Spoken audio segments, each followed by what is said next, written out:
परम प्रेममय श्री श्री ठाकुर परमाराध्य जगज्जननी श्री श्री बड़मा परम पूज्यपाद जुगाचार्य श्री श्री बड़दा आजिर पूज्यपाद श्री श्री आचार्य देवଙ୍କ श्रीचरण रे मोर अनंत कोटि प्रणाम निवेदन करुछि। सभी गुरु परिवारଙ୍କ श्रीचरण रे मोर अनंत कोटि प्रणाम निवेदन करुछि। सबुदिन परि आज मध्य एही शुभ दिन रे आपण मानकु मो लकी गॉड्स क्रिएशन को स्वागत जनाउछि। मोरे वीडियो देखुथिया प्रत्येक गुरु भाई और माँ मानक मो प्रत्येक श्रोता बंधु मानक मो अंतर आनंदित श्रद्धा भक्ति भल पाइबा और जयगुरु जनाउछि। आज आसतु गोटे सुंदर विषय जानिबा आपण मानक प्रश्न जहाँकि प्रत्येक दिन मो वीडियो रे आसे इष्टवृत्ति उपरे किछि माने अनेक किछि प्रश्न रहे जहाँकि मो ए गोटे वीडियो रे देबा पई चेष्टा करिछि। तेणु आज केवल आपण मानक प्रश्न आउ जहाँ कि मो ज्ञातर अच्छी आपण मानक जनइबी। प्रथम कथा बहु माँ भौणी मैंने मत पचारि जे असौच अवस्था रे आम इष्टवृत्ति किपरि भाव रे करबा। आर तो मो पूर्व एपिसोड रे मु ए विषय कही तथापि मु कही दउची असौच अवस्था रे इष्टवृत्ति निजे करबा विधेय नुहे कारण इष्टवृत्ति एक पवित्र जिनिस स्वयं इष्ट को आम आम भक्ति सहकारे अर्पण करिथाउ। तेणु तांकु जेतेबेले आम अर्पण करूँ कौन से असौच अवस्था आम देवा उचित नुहे। ताहले किपरि देबा ना सही 7 दिन आम घर जे जदि विवाहित होते स्वामी दे पारती ना परिवार अन्य सदस्य माने इष्टवृत्ति तांका उद्देश्य रे रखि पारती किंतु मंत्र उच्चारण करेंगे नहीं। जो इष्टवृत्ति करला बेले आम मंत्र उच्चारण करूँ से मंत्र को उच्चारण करेंगे नहीं। केवल नाम जो सतनाम प्राप्त होचे से नाम कही से 7टी पैसा अलग रखिए जोटा कि से शुद्ध स्नान पर से 7टी पैसा निजे मंत्र उच्चारण कर इष्टों अर्थे निवेदन करेंगे। जदि घरे कहार से भली सुविधा नहीं माने इष्टवृत्ति करने ताहले कौन कराहब ना 7टी अलग पैसा आनी माने रखिबे जोटा माने जो पैसा कि जमती शुद्ध स्नान पर माने करबा को पड़ियो। जदि कौन से भाव रे केही भी नाहंती आपण पाखरे इष्टवृत्ति करबा पाई तो अन्य माने ताबरे भी ठाकुरंकर कहै जे अन्य गुरु भाई द्वारा मध्य कर दे पारिबे ताहले चेष्टा कले किंतु निश्चिंत भाव रे हेई परिबो। कारण आमे माने जदि से भली भाव रे काहा को कहि दे पारिबा जे हम पे इष्टवृत्ति एति दिन करिवे से निश्चिंत भाव रे करि दे पारिबे। तेणु एई परि भाव रे ओसच अवस्था रे इष्टवृत्ति करे जे। पुणी प्रश्न आसी जो मानकर छोट पिला माने किपरि भाव रे इष्टवृत्ति करिवे। छोट पिला माने निश्चिंत भाव रे इष्टवृत्ति निजे करि परिबे। जो माने अत्यंत छोट पिला सेमान को माने माँ तांको कोल रे बसई से इष्टवृत्ति अर्घ्य को तांको हाथ रे देई माने तांको मुंड रे छुआई जे भली भाव रे निजे करूचंती किंतु तांको हाथ दे करेबा को पड़िबो। हेल ए भली करे माने किछि दिन करे करे नेले तांकर अभ्यास हो जिवो से भी करि परिबे। तापरे पुणी आउ जने प्रश्न पचारि थिले जे इष्टवृत्ति आमे किपरि को अर्थ रे दबा। प्रकृतर कथा तो श्री श्री ठाकुर कहते स्वरोजगार इष्टवृत्ति स्वरोजगार जहाँ करिवो सर्वाग्रे जो अर्घ्य दिज्व ताहा ही केवल इष्टवृत्ति अर्घ्य हेबा उचित। तापरे तुम्हें अन्य जहाँ भी किछ खर्च करिपार एटा हला प्रकृतर कथा। किंतु प्रश्न आसे छोट पिला माने किपरि देबे। ठाकुर कहते इष्टवृत्ति एक चांदा नुहे कि से भली किछि दान नुहे जे खाली आमे उठिबा रखिबा दे दबा। ये तो केवल श्रद्धार दान आ ता भीतर दे हमर करिबार आ माने गोटे भाव सृष्टि हुए। निजे किपरि भाव रे गोटे मन को से मो इष्टों को अर्घ्य अर्पण करी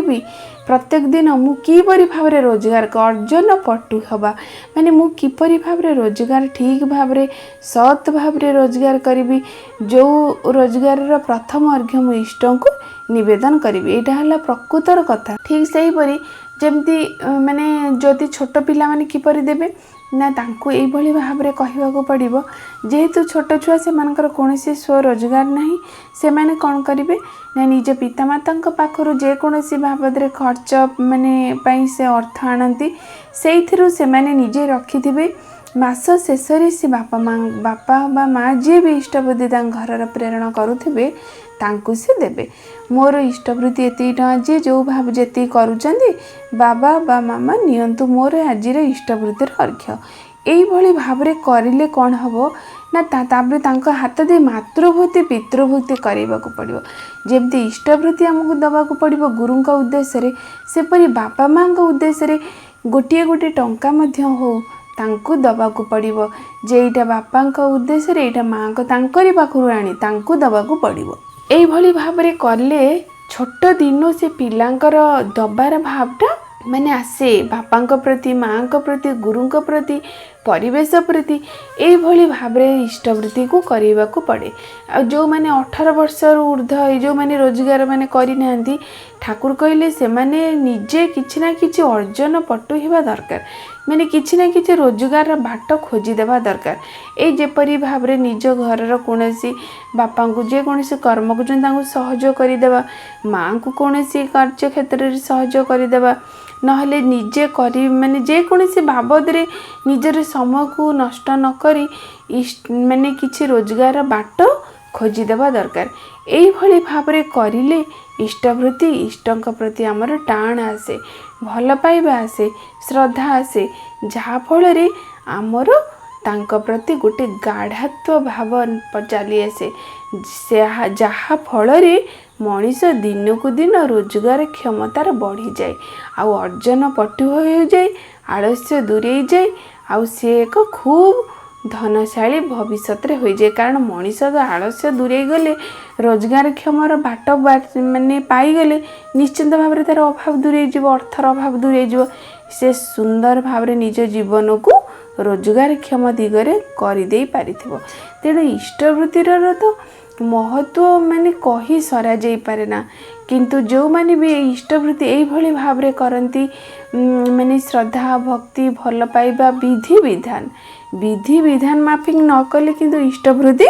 आमको प्राप्त होई पारिबो नाही तेणु विधि विधान को मानिबा पड़िबो जो भली भाव रे इष्टवृत्ति कहछन सूर्य उदय पूर्वर इष्टवृत्ति इष्टंक उद्देश्य अर्पण करबा पड़िबो 30 दिन सरिले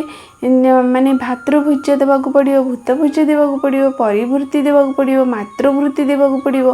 पितृवृत्ति देवाक पड़िबो ताले देखंतु गोटे मनीष को किपरि भाव रे रोजगार क्षम हेबाको पड़िबो एई भाव रे खर्च जदि तांकर दबार भावटा थिबो ताले करिवार भावटा ऑटोमेटिक तांको मुंड को चली आसीबो जहा फल रे कि से भली अर्जन क्षम होई परिबे ए सबुर दाय दायित्व नबा पई तांको कोनोसी कष्ट स्वीकार करिबो माने तांको कोनोसी बाधा सृष्टि होई परिबो नाही आउ खूब कम समय से समस्त प्रिय हो पारे कारण जी समस्त दाय दायित्व बहन करती से तो निश्चित भाव में अन्य मानकर प्रिय हो जाई पारती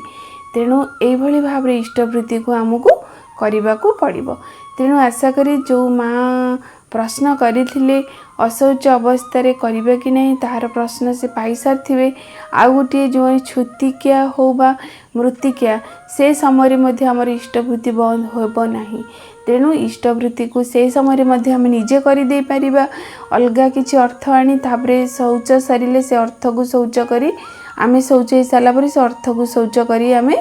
पुणी मंत्र उच्चारण करी परिबा किंतु श्री श्री ठाकुर सेइत पई कहिसंती जीवन जदि जाय रे तोर इष्टवृत्ति छाड़बू नहीं मरण तारण यही निशान आज संतान तुम्हें भूलिब नहीं माने जीवन जदि चली जाए पछे तुम्हें इष्टवृत्ति भूलिब नहीं ये जो कथाटा श्री श्री ठाकुर तंग श्रीमुखर कहिसंती ए कथाटा केते जे महत्वपूर्ण जो माने इष्ट माफिक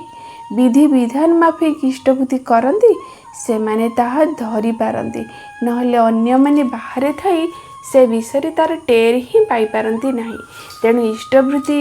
को विधि विधान नीति नियम द्वारा करने फल निश्चित भाव में आमर सर्वांगीन मंगल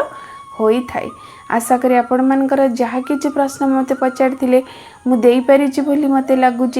जदि किसी असुविधा रही जाए मते पुणी कमेंट बॉक्स रे निश्चिंत जनइबे